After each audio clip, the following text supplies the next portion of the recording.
만약에 지금 책상 앞에서 졸음이랑 싸우면서 이 두꺼운 역사 교과서를 달달 외우고 있는 수험생 당신, 그 교과서가 사실은 완벽하게 보정된 인스타 게시물이란 다를 게 없다고 하면 어떨 것 같아요? 와, 시작부터 엄청 도발적인데요. 그렇죠. 우리가 막 객관적인 사실들의 모음이라고 굳게 믿었던 그 텍스트들이 사실은 엄청 정교하게 필터가 씌워진 결과물일 수도 있다는 거죠.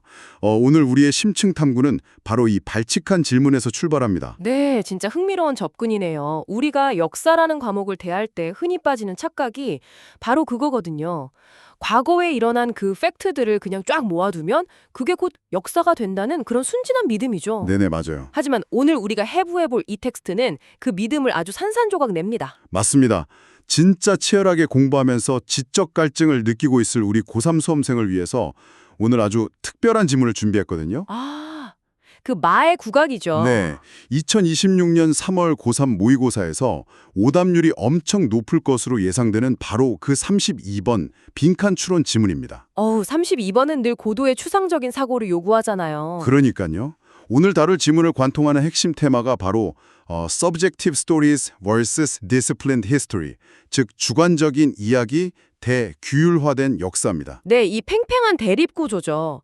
사실 이런 글은 그냥 영어 단어를 한국어로 1:1 대울시키는 번역기 모드로는 절대 뚫어낼 수가 없어요. 절대 안 되죠. 그래서 오늘 우리는 출제자가 도대체 왜 수많은 글 중에서 하필 이 지문을 선택했는지 그 철학적 뼈대를 아주 날카롭게 발라낼 겁니다. 좋습니다. 이 글의 논리 구조도 이른바 로직맵을 완벽하게 체화하고 나면요. 앞으로 시험장에서 아무리 길고 꼬여있는 지문을 만나도 두렵지 않을 거예요. 마치 복잡한 기계 설계도를 엑스레이로 쫙 찍어보듯이 출제자의 의도가 투명하게 보일 테니까요. 네, 자 그럼 텍스트 속으로 본격적으로 들어가 볼까요? 첫 문장부터가 굉장히 강력한 선언으로 시작을 하죠. 지문의 저자는 역사가 객관적 팩트의 집합이라는 우리의 고정관념을 완전 정면으로 반박합니다. 네, 제가 그 첫 문장을 한번 원어민 발음으로 최대한 살려서 짚어보겠습니다. We cannot make sense of the facts of the past unless they are embedded in stories, and stories of necessity are not neutral collections of facts. 네, 아주 좋습니다. 여기서 그 embedded in stories라는 표현의 뉘앙스를 제대로 잡는 게 관건인 것 같아요. 맞아요. 핵심이죠. 이 embed가 어딘가에 막 깊숙이 파묻혀 있다, 내재되어 있다 이런 뜻이잖아요. 그렇죠. 과거의 그 생생한 원시 데이터들, 이른바 raw facts 그 자체로는 우리한테 아무런 의미도 전달하지 못한다는 거예요.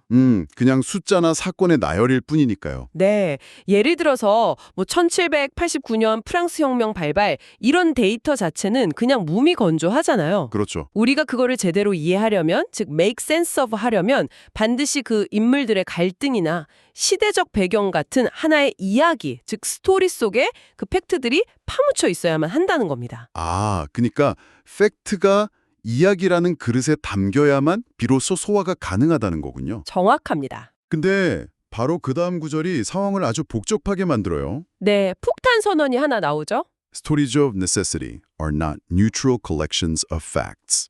이야기는 필연적으로 사실들의 중립적인 모음집이 아니다. 와, 결국 팩트를 이해하려면 스토리가 꼭 필요한데 그 스토리라는 녀석은 태생적으로 절대 중립적일 수가 없다는 거잖아요. 여기서 가장 중요한 키워드가 바로 그 not neutral, 즉 중립적이지 않다는 부분입니다. Not neutral. 네, 사실에 스토리라는 옷이 입혀지는 그 찰나의 순간에 그것은 더 이상 실험실의 온도계처럼 객관적일 수가 없어요. 약간 화자의 주관이 개입된다는 뜻인가요? 바로 그거죠. 이야기에 화자가 개입하는 순간 팩트는 특정한 방향성을 띠게 되고 필연적으로 변질되기 시작한다는 겁니다. 아까 오프닝에서 던졌던 그 인스타그램 비유를 여기로 딱 가져오면 진짜 찰떡같이 맞아떨어지는 것 같아요. 오, 인스타 비유요? 네네. 지문에 보면 스토리는 필연적으로 selective, subjective, attractive 이 세 가지 즉 선택적이고 주관적이며 매혹적인 성질을 가진다고 묘사되어 있잖아요. 네, 그 세 단어가 스토리의 본질을 완벽하게 요약해주고 있죠.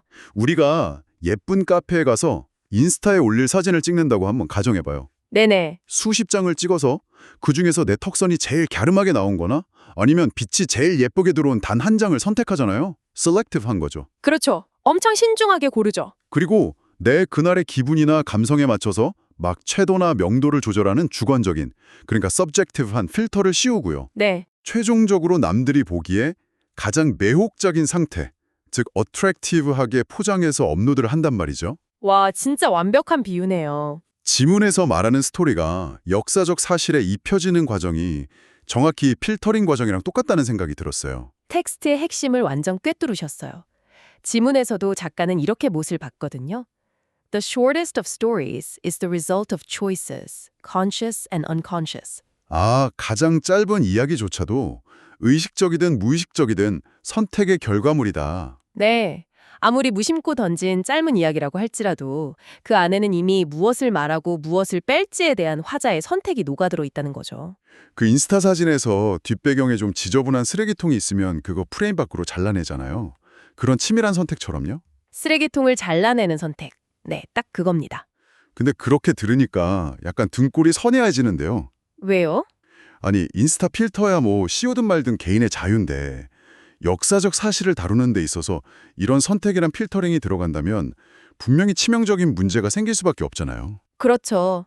글의 흐름이 아주 자연스럽게 그 스토리의 위험성, 즉 problem 제기 파트로 넘어갑니다. 아, 문제 제기. 일상적인 이야기가 현실을 어떻게 은밀하게 왜곡하는지 저자가 아주 예리하게 분석하거든요. 네, 그 분석에 담긴 문장이 바로 이겁니다. 제가 좀 강조해서 읽어볼게요.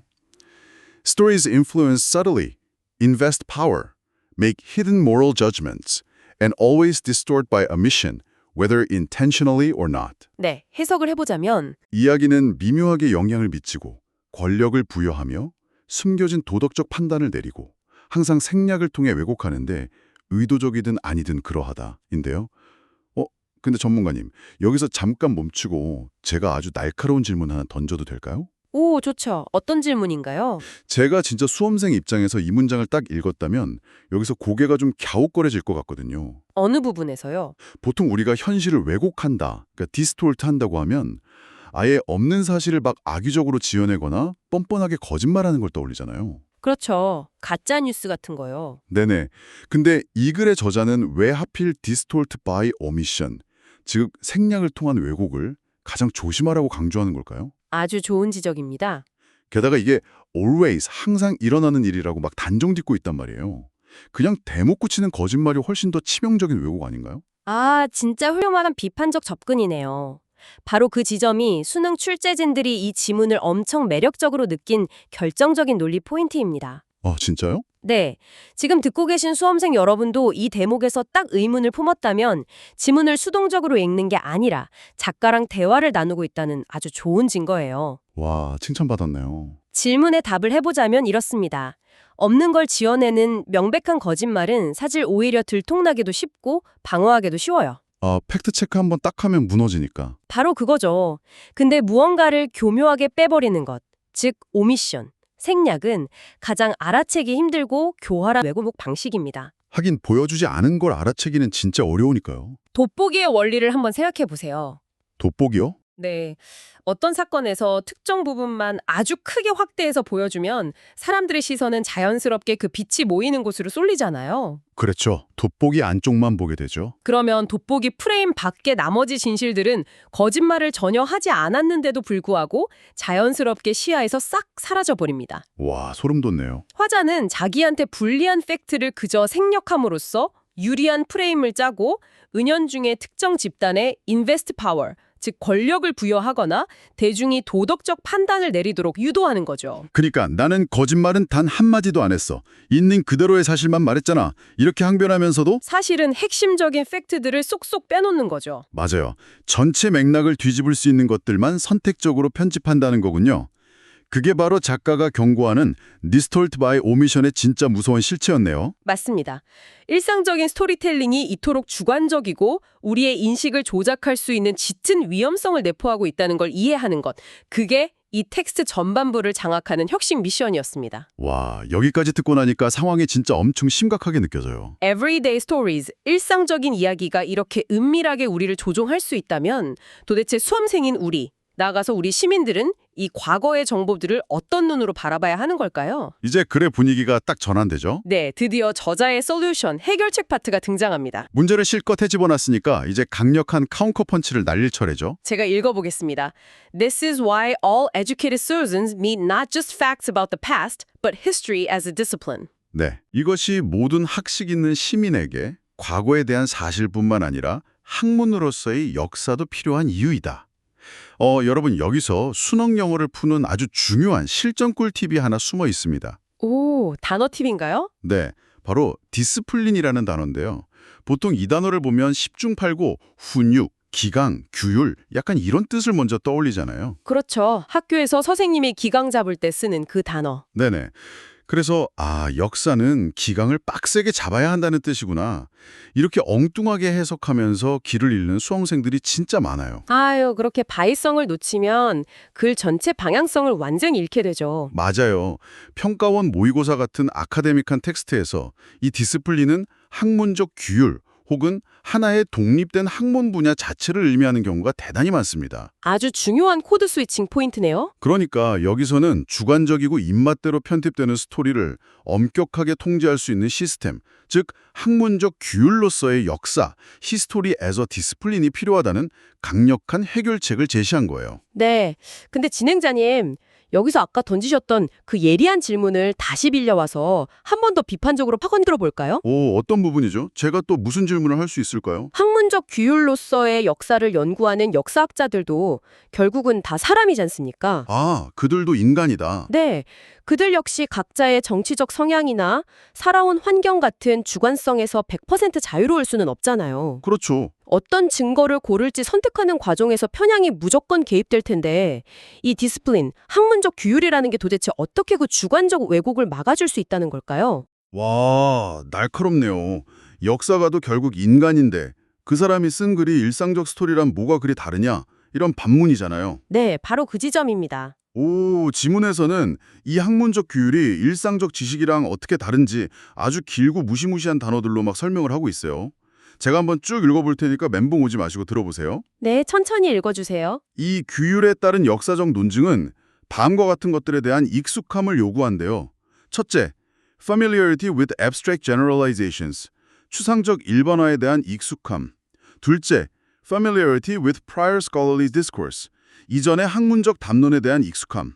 셋째, and an ability to make use of evidence, styles of argument, and analytic structures, 증거, 논증 방식, 그리고 분석적 구조를 이용하는 능력. 숨이 턱턱 막히는 아카데믹한 개념들의 향연이네요. 그러니까요. 수험생들이 시험장에서 이 단어를 딱 보면 멘붕이 올 텐데 절대 쫄 필요 없습니다. 이 단어들을 개별적으로 막 외우려고 하지 마시고요. 이 학문적 규율이라는 게 어떻게 하나의 거대한 건축물을 지어올리는 시스템인지 그 메커니즘을 한번 상상해 보세요.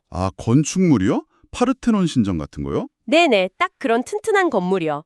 그냥 동네 친구들끼리 비공식적으로 떠드는 일상적인 스토리는 모래성 같아요. 금방 무너지겠네요. 반면에 규율화된 역사는 아주 엄격한 건축 법규를 따르는 튼튼한 건물인 거죠. 아까 제가 읽으면서 멘붕 올 뻔했던 그 무시무시한 단어들이 결국엔 이 집을 짓기 위한 탄탄한 학문적 도구들이라는 거군요. 정확합니다. 역사학자가 발굴해낸 객관적인 원시 데이터. 아까 말한 러팩트가 집을 짓기 위한 벽돌이라고 해볼게요. 네, 벽돌. 벽돌만 그냥 무더기로 막 쌓아놓는다고 그게 집이 되지는 않잖아요. 그냥 돌무더기죠. 이 벽돌들을 의미 있게 연결하려면 일정한 패턴이나 법칙이 필요한데 그게 바로 지문에서 말하는 추상적 일반화, abstract generalizations입니다. 사실들을 하나로 딱 엮어주는 설계도가 추상적 일반화구나. 그럼 그 다음에 나오는 이전의 학문적 담론, 이건 뭔가요? Prior scholarly discourse. 이건 진짜 논문에서나 볼 법한 말인데요. 역사학자 개인은 주관적일 수 있지만 학문이라는 건 거대한 집단지성의 시스템이거든요. 혼자 하는 게 아니다. 네. 내가 새로운 역사적 건물을 짓는다고 칠 때 내 마음대로 막 짓고 끝나는 게 아니에요. 이미 50년 전, 100년 전에 다른 선배학자들이 지어놓은 건물들이랑 비교도 해야 하고 네네. 그들의 논리와 치열하게 싸우거나 동의를 얻어내는 과정이 필수적입니다. 그게 바로 이전의 학문적 담론이죠. 아, 쉽게 말해서 내 건물이 무너지지 않을 만큼 튼튼한지 다른 학자들한테 매서운 안전 진단이랑 교차 검증을 받는 과정이네요. 완벽한 이해입니다. 와, 이제야 진짜 뻥 뚫리네요. 개인이 아무리 자기 주관적인 필터를 씌우려고 해도 그 분석적 구조, Analytic Structures라는 엄격한 철골뼈대를 세워야 하고 그렇죠. 선배학자들의 혹독한 담론이라는 리뷰 과정을 거쳐야만 비로소 하나의 진짜 히스토리로 인정받는다는 거네요. 완전 개인의 편향을 걸러내는 거대한 정수기 시스템 같아요. 맞습니다. 정수기 비유도 아주 좋네요. 그렇기 때문에 저자는 그 결론부에서 아주 단호하게 선을 그어버리죠. Such disciplinary knowledge is not the same as everyday knowledge, and it is not likely to be picked up informally. 네, 이러한 학문적 지식은 일상적 지식과 같지 않으며 비공식적으로 습득될 가능성도 낮다. 유튜브 쇼츠나 막 넘기면서 가볍게 주워듣는 설이랑 진짜 뼈를 깎는 고증을 거친 학문적 역사는 그 궤를 완전히 달리한다는 엄청 강력한 경고인 셈이네요. 좋습니다. 여기까지 우리는 이 지문이 품고 있는 철학적 깊이랑 메커니즘을 아주 샅샅이 파헤쳐 봤어요. 네. 하지만 전문가님, 결국 우리 청취자는 수험생이잖아요. 아, 냉혹한 현실이죠. 우리가 막 이 철학적 깨달음을 안고 그냥 책상을 멋있게 떠나는 게 아니란 말이에요. 결국 며칠 뒤 시험장에서 종치기 전 단 1분 30초 안에 빈칸에 들어갈 정답 번호를 정확하게 마킹해야 합니다. 아무리 깊은 지적 통찰을 얻었어도 그게 실전 점수로 연결되지 않으면 반쪽짜리죠. 그래서 이 심층 탐구의 마지막 퍼즐은 바로 궁극의 실전 전략입니다. 이 철학적이고 복잡한 지문을 가장 빠르고 가장 기계적으로 그러면서도 절대 틀리지 않게 풀어내는 비법. 네, 지문을 읽어내려가면서 머릿속에 두 개의 기둥을 세우는 작업이죠. 맞아요. 전문가님, 평가원이 그토록 사랑한다는 그 이항 대립 구조.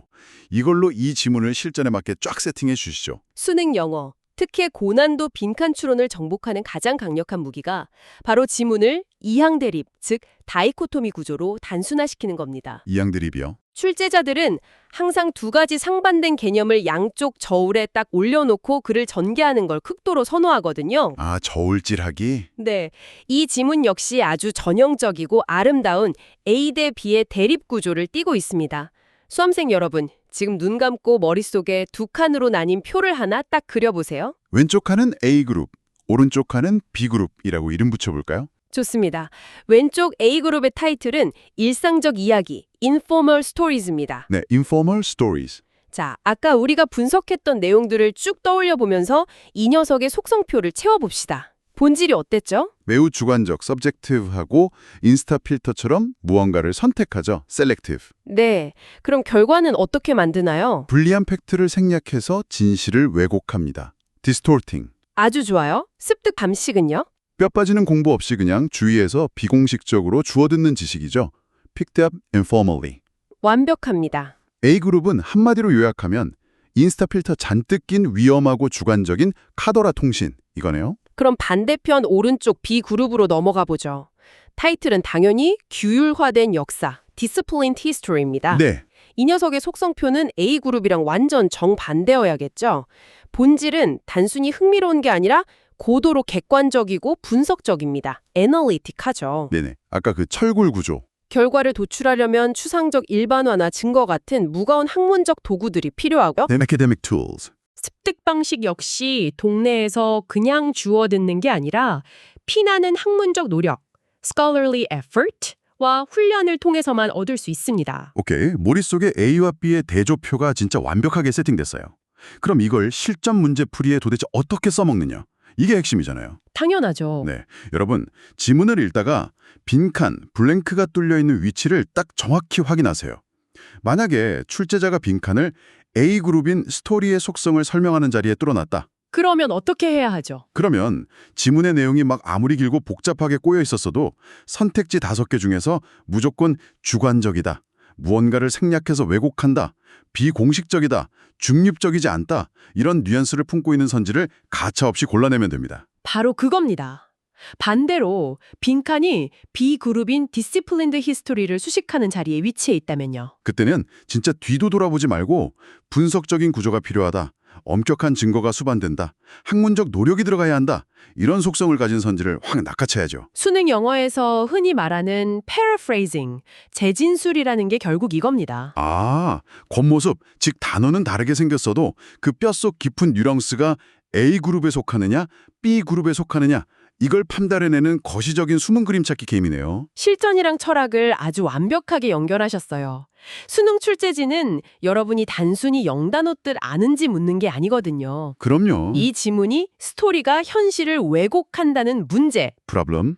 먼저 딱 던지고, 그래서 우리는 학문으로서의 역사가 필요하다는 해결책, 솔루션을 제시한 뒤에 네네. 그 학문이 되려면 타인의 팩트체크를 견디는 엄격한 분석 구조가 필요하다는 필요조건, requirement로 쐐기를 박는 이 거시적인 3단 논리 전개, 이걸 꿰뚫어 보기를 원하는 겁니다. 와, 진짜 소름. 여러분이 이 대립구조를 완벽히 이해했다면 빈칸 자리에 뭐 어떤 생전 처음 보는 낯선 단어가 들어와도 절대 흔들리지 않고 정답의 방향성을 찾아낼 수 있을 거예요. 이렇게 뼈대를 싹 바르고 나니까 정말로 지문이 엑스레이 찍은 것처럼 투명하고 선명하게 보이지 않나요? 진짜 속이 다 시원하네요. 오늘 이 시간 우리와 함께 32번 지문의 철학적 메커니즘부터 실전 이양 대립 구조까지 완전 씹어먹어본 수험생 당신. 이제 3월 모의고사 시험장에서 이런 비슷한 A 대 B 구조를 만나면 당황해서 막 눈앞이 캄캄해지는 대신에 속으로 짜릿하게 아싸! 를 외치면서 정답을 찍어낼 수 있을 겁니다. 네, 분명히 그럴 수 있을 겁니다. 늦은 방에 책상 앞 스탠드 불빛에 의지해서 펜을 꽉 쥐고 있는 여러분의 그 묵묵하고 치열한 분투가 결국 가장 단단하고 규율 잡힌 아주 좋은 결과로 이어질 거라고 100% 확신합니다. 끝까지 자신을 믿고 나아가세요. 응원합니다. 자, 그런데 오늘 우리의 지적 탐험을 단순히 수능 시험장이라는 그 좁은 공간에만 딱 가둬두고 끝내기엔 약간 아쉬운 마음이 드네요. 아, 우리가 배운 이 텍스트의 렌즈를 현실 세계로 싹 돌려볼 타이밍이군요. 네, 오늘 배운 내용을 시험지 밖으로 조금만 확장해 보자고요. 오늘 우리는 과거의 역사, 히스토리라는 주제에 한정해서 이 논리를 뜯어봤지만 지금 당장 여러분이 진짜 매일 숨쉬듯이 소비하는 미디어 환경은 어떨까요? 아, 퍽 때리는 질문이 나올 것 같은데요? 매일같이 유튜브 알고리즘이 떠먹여주는 자극적인 10분짜리 요약 영상이나 도파민을 막 뿜어내게 만드는 1분짜리 숏폼 릴스들 말이에요. 네네. 그 영상 속 정보들은 과연 누군가가 수많은 증거를 대조하고 반대 의견 가진 학자들과 치열하게 논쟁하면서 겹겹이 쌓아올린 학문적으로 규율된 진실, 디스플린 히스토리일까요? 글쎄요.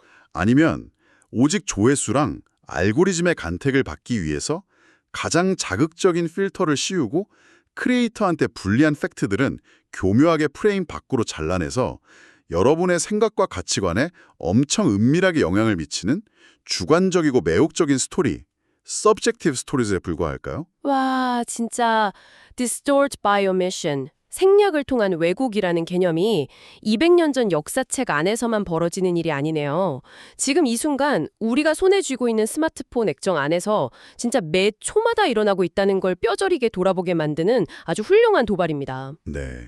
오늘 이 지문을 통해서 얻게 된 이 날카로운 비판적 사고의 렌즈를 부디 수능 시험을 위한 도구로만 쓰고 버리진 마시길 바랍니다. 일상에서도 꼭 적용해 보셨으면 좋겠어요. 여러분의 일상 속으로 매일 쏟아지는 무수히 많은 정보와 뉴스의 홍수 속에서 무엇이 진실이고 무엇이 교묘하게 편집된 스토리인지 딱 걸러내는 여러분만의 단단한 규율로 삼아 보시기를 제안합니다. 아주 멋진 마무리네요. 수능 대박을 향한 철저한 실전 감각, 그리고 세상을 꿰뚫어보는 지적 호기심까지 이 두 마리 토끼를 모두 낚아챈 오늘의 심층 탐구는 여기까지입니다. 고된 수험생활 그 끝에 반드시 찬란한 결과가 기다리고 있을 겁니다. 수험생 여러분, 화이팅입니다. 우리는 계속해서 당신의 성장을 곁에서 응원하겠습니다. 화이팅!